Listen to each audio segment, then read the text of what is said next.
So guys, ഞാൻ next നിങ്ങൾക്ക് പരിചയപ്പെടുത്താൻ പോകുന്ന പ്രോഡക്റ്റ് എന്ന് പറയുന്നത് ഞാൻ റീസെൻ്റ്ലി വാങ്ങിയത് തന്നെ ഒരു ടേബിളാണ്. ലൈക്ക് ഞാനിപ്പോൾ ഒരു ഡിജിറ്റൽ മാർക്കറ്റാണ്. അപ്പോൾ ഞാൻ എൻ്റെ റൂമിൽ വന്നിട്ട് ഞാൻ വർക്ക് ചെയ്യുന്ന സിറ്റുവേഷൻ ആണുള്ളത്. അപ്പോൾ എനിക്കിവിടെ ഒരു ചെയറിട്ട് ഉപയോഗിക്കാനുള്ള സിറ്റുവേഷൻ ഇല്ല ഇപ്പോൾ കറൻ്റ്, കാരണം ഞാൻ ഹോസ്റ്റലാണ് നിൽക്കുന്നത്. അപ്പോൾ അതുകൊണ്ട് തന്നെ ഞാൻ എൻ്റെ ബെഡിൽ ഇരുന്നിട്ടാണ് ഞാൻ വർക്ക് ചെയ്യുന്നത്. അപ്പോൾ ഈ ബെഡിൽ നിന്ന് വർക്ക് ചെയ്യുന്ന സമയത്ത് ഞാൻ സാധാരണ ഉപയോഗിച്ചിരുന്നത് ഒരു തലയണ അല്ലെങ്കിൽ ഒരു പില്ലോ എടുത്തിട്ട് നമ്മുടെ മടിയിൽ വെക്കും, എന്നിട്ട് വർക്ക് ചെയ്യും. അത് ചെയ്തിരുന്നു. ആ ടൈമിൽ എനിക്ക് ഭയങ്കര വിമിഷ്ടാണ് ഫീൽ ചെയ്തിരുന്നത്. കാരണം നമുക്ക് കുറേ നേരം ഇരുന്ന് കഴിഞ്ഞാൽ നമ്മുടെ കാല് കടയുക, അതുപോലെ കുറേ സിറ്റുവേഷൻ ഉണ്ടാവാറ്. അങ്ങനെ ഞാനിപ്പോൾ റീസെൻ്റ്ലി ഒരു ബൈ ചെയ്ത അല്ലെങ്കിൽ ഒരു വാങ്ങിയൊരു പ്രൊഡക്റ്റാണ് ഒരു ലാപ്ടോപ്പ് ടേബിൾ. ഞാൻ കാണിച്ചു തരാം. ഞാൻ ഇപ്പോൾ റീസെൻ്റ് ഉപയോഗിച്ചുകൊണ്ടിരിക്കുന്നത് കൂടിയാണ്. അതാണ് നമ്മുടെ ലാപ്ടോപ്പ് ടേബിൾ വരുന്നത്. കാണുന്നുണ്ടോ നിങ്ങൾക്ക്? ഇതാണ് വരുന്നത്. ഏകദേശം സെയിം പ്രൈസ് 300 റുപ്പീസിനാണ് ഞാൻ ഈ ഒരു ടേബിൾ വാങ്ങിയത്. യൂസ്ഫുൾ ആണോ വെച്ച് കഴിഞ്ഞാൽ തികച്ചും യൂസ്ഫുൾ ആണ്. ഇതിൻ്റെ സൈസ് വരുന്നത് ഏകദേശം 60 സെൻറ്റിമീറ്റർ ആണ് ഇതിൻ്റെ വിഡ്ത്ത് വരുന്നത്. അതുപോലെ ഒരു 30 സെൻറ്റിമീറ്റർ 30 to 40 സെൻറ്റിമീറ്റർ അടുത്ത് വേണമെങ്കിൽ ഇതിൻ്റെ ഈ ഒരു ഹൈറ്റ്, ലൈക്ക് ഈ ഒരു ലെങ്ത്ത് വരുന്നുണ്ട്. പിന്നെ ഇതൊരു 60 സെൻറ്റിമീറ്റർ. പിന്നെ അതുപോലെ തന്നെ ഈ ഒരു ഹൈറ്റ് ഏകദേശം 27 സംതിങ് സെൻറ്റിമീറ്ററോടെ വരുന്നത്. പക്ഷെ ഇതത്ര യൂസ്ഫുൾ അല്ല, കാരണം നമുക്ക് കാലൊന്ന് മടക്കി വെച്ചിട്ട് നല്ലപോലെ ഇടിക്കാൻ പറ്റില്ല ഈ ഒരു സൈസ് വരുമ്പോൾ. പക്ഷേ കാല് നിവർത്തി വെച്ചിട്ട് നമുക്കിന്ന് വർക്ക് ചെയ്യാൻ പറ്റും. അപ്പോൾ നമുക്ക് നല്ല യൂസ്ഫുൾ ആയിട്ട് നമ്മുടെ ലാപ്ടോപ്പ് ഒക്കെ വർക്ക് ചെയ്യാൻ പറ്റും. പിന്നെ ഒരു കാര്യം എന്ന് വെച്ച് കഴിഞ്ഞാൽ, നിങ്ങളുടെ ലാപ്ടോപ്പ് ഒരു 15 ഇഞ്ചിൻ്റെ ലാപ്ടോപ്പ് ആണെങ്കിൽ ഒരു പക്ഷേ ഈ ടേബിൾ മൊത്തം കവറായിട്ടിരിക്കേണ്ടി വരും. എന്നാലും നിങ്ങൾക്ക് വർക്ക് ചെയ്യാനുള്ള സിറ്റുവേഷൻ ഉണ്ട്, കാരണം നമ്മുടെ ഹാൻഡ്സ് ഉപയോഗിച്ച് നമുക്ക് സുഖമായിട്ട് വർക്ക് ചെയ്യാം. പക്ഷേ നമ്മുടെ എക്സ്ട്രാ ഒരു പെന്നോ അല്ലെങ്കിൽ ഒരു ഇതോ നമുക്കിതിൽ വയ്ക്കുമ്പോൾ ഒരു ബുദ്ധിമുട്ട് ഫീൽ ചെയ്യും ഒരു 15 ഇഞ്ചിൻ്റെ ലാപ്ടോപ്പ് ആകുമ്പോൾ. പക്ഷേ ഞാൻ ഉപയോഗിക്കുന്ന ലാപ്ടോപ്പ് എന്ന് പറയുന്നത് മാക്ബുക്കാണ്. ഇത് ഏകദേശം 13 ഇഞ്ചിൻ്റെ. അതെനിക്ക് വെക്കുന്ന സമയത്ത് എനിക്ക് ആകെ ലൈക്ക് ഞാൻ കാണിച്ചു തരാം.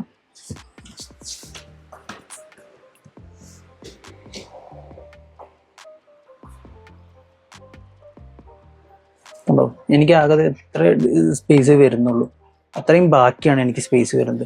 കാരണം 13 ഇഞ്ചിൻ്റെ ലാപ്ടോപ്പ് ആയതുകൊണ്ടാണ് അത്രയും സ്പേസ് എനിക്ക് ബാലൻസ് വരുന്നത്. പിന്നെ നിങ്ങൾക്ക് ഇത് ഉപയോഗിക്കാൻ പറ്റുമെന്ന് വെച്ച് കഴിഞ്ഞാൽ, നമുക്ക് ലാപ്ടോപ്പ് മാത്രമല്ല, നമുക്കിരുന്ന് എഴുതാനും അതുപോലെ തന്നെ പുതിയ കാര്യങ്ങൾ അല്ലെങ്കിൽ നമുക്ക് ഓരോ കാര്യങ്ങൾ ഇരുന്ന് ക്രിയേറ്റീവായുള്ള കാര്യങ്ങൾ ഇരുന്ന് ചെയ്യാനും ഉപയോഗിക്കാൻ പറ്റും. ഇപ്പോൾ ക്രാഫ്റ്റിംഗ് ചെയ്യുന്നവർക്ക് ഭയങ്കര യൂസ്ഫുൾ ആകും ബെഡിലൊക്കെ ഇരുന്നിട്ട്. അതുപോലെ തന്നെ ചിത്രം വരയ്ക്കുന്നവർക്ക്, അതുപോലെ ചെറിയ പിള്ളേർക്ക് പഠിക്കുന്ന കുട്ടികളുടെ വെച്ചാൽ അവർക്ക് ഭയങ്കര യൂസ്ഫുൾ ആണ് ഈ ഒരു പ്രോഡക്റ്റ്. പിന്നെ അതുപോലെ തന്നെ നിങ്ങൾക്ക് തന്നെ ഭക്ഷണം കഴിക്കാൻ, ഇപ്പോൾ നമുക്ക് എല്ലാവരും ഒരു ടേബിളിൽ നിന്ന് ഫുഡ് കഴിക്കുന്നവരാവില്ല, ചിലപ്പോൾ റൂമിൽ വന്നിരുന്നിട്ട് ബെഡിൽ നിന്ന് ഫുഡ് കഴിക്കുന്നവരാണ്. അപ്പോൾ അവർക്കും ഭയങ്കര യൂസ്ഫുൾ ആണിത്. അതുപോലെ നമുക്ക് മൂവീസും കാര്യങ്ങളൊക്കെ കാണാൻ വേണ്ടിയിട്ട് ഉപയോഗിക്കാൻ പറ്റും. കാരണം വടിയിൽ വെച്ച് കഴിഞ്ഞാൽ ഈ ഒരു സ്പേസിൽ നമുക്ക് ഫോൺ നമുക്ക് ഹോൾഡ് ചെയ്ത് വെക്കാൻ പറ്റും.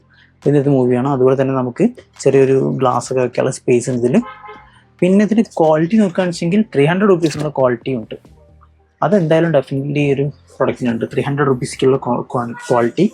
ദെൻ പിന്നെ ഒരു നെഗറ്റീവ് എനിക്ക് ഫീൽ ചെയ്തിട്ടുള്ളത് ഈ ഒരു സൈഡ് കണ്ടോ, ഇതിൻ്റെ ഈ 4 സൈഡിലത്തെ ഈ ഒരു സെക്ഷൻ ഭയങ്കര അലമ്പായിട്ടായിരിക്കണത്.